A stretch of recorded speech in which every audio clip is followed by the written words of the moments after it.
6:43 ng umaga. Sa iba pang balita, mariing pinaalalahanan ng pamunuan ng Cauayan City Police Station ang mga magulang ng mga estudyante ngayong panahon ng Semana Santa at sa nalalapit na pagtatapos ng pasukan.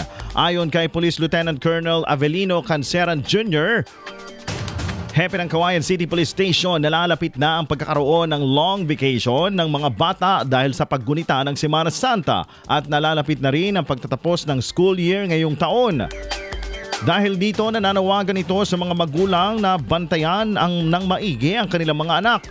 Aniya, maliban sa bakasyon ay dumating na rin ang panahon ng tag-init, kaya naman marami sa mga kabataan ang magkakayayaang maligo sa mga katubigan.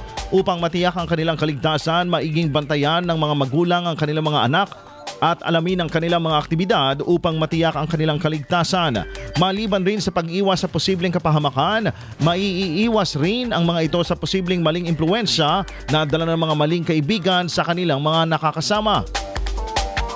Hinimok ni Police Lieutenant Colonel Canceran ang mga magulang na alamin at kilalanin ng mga magulang ang nakakahalubilo ng kanilang mga anak upang matiyak ang kanilang seguridad at kaligtasan. IFM News.